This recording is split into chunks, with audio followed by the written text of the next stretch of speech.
So guys, welcome back to Jamie Allen Golf.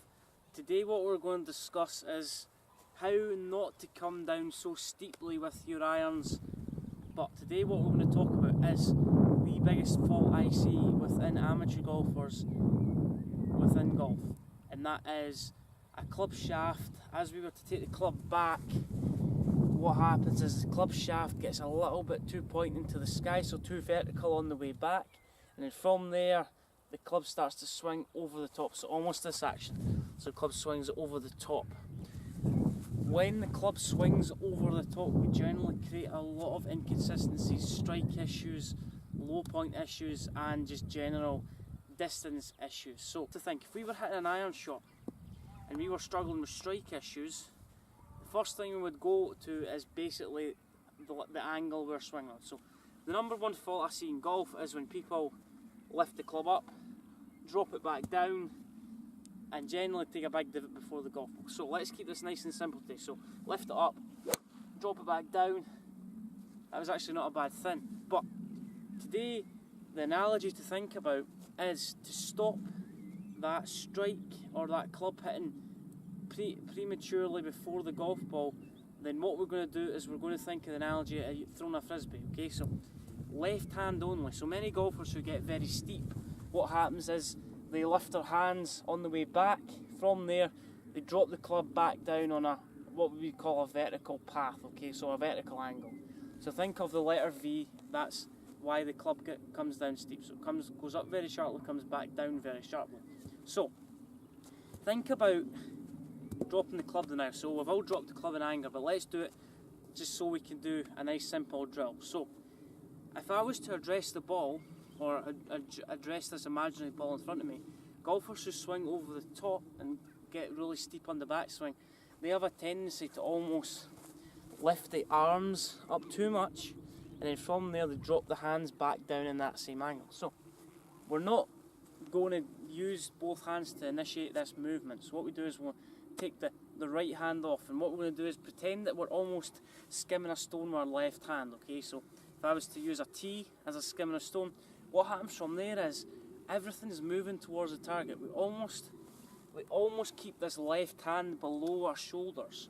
So if you think, if we were throwing a frisbee as well, what happens is my hand's going to travel along around my body a bit more, and then from there I'm going to have a more horizontal or a flatter swing path.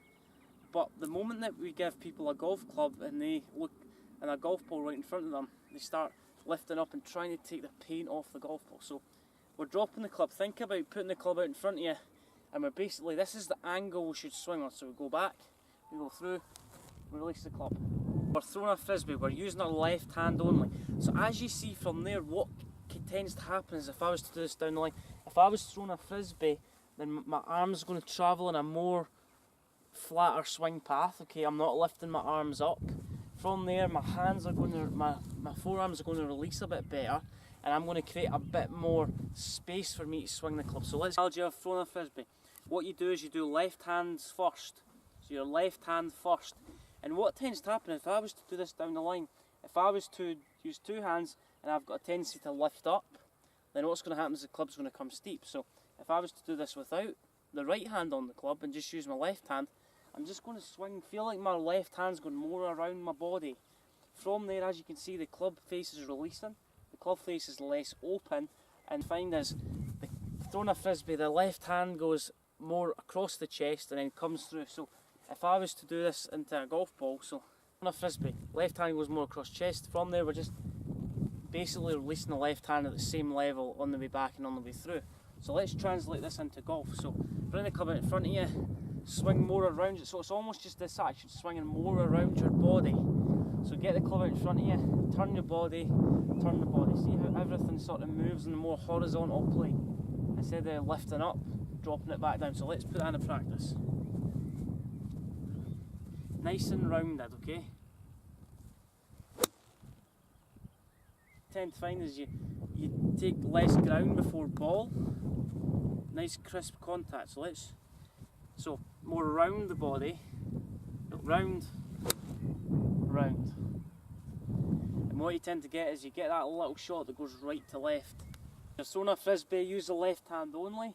what you tend to find is the left hand travels more around the body, a lower angle, and then a lower angle on the way through. The minute that you feel like you've sort of mastered that, use both hands on the club, okay? So even going more around your body, think about your hands going towards your right hip on the way back, then the left hip on the way through. Just try and keep your hands a little bit lower on your shoulders. So remember, the biggest fault in golf is an over the top or a steep swing path, which can translate in a lot of inconsistencies, distance, error. So make sure you like the video, subscribe to the channel, and comment below with your thoughts on this video. And let me know what you're working on within your game at the moment, and let me know what you would like to see in the future on Jamie Allen Golf.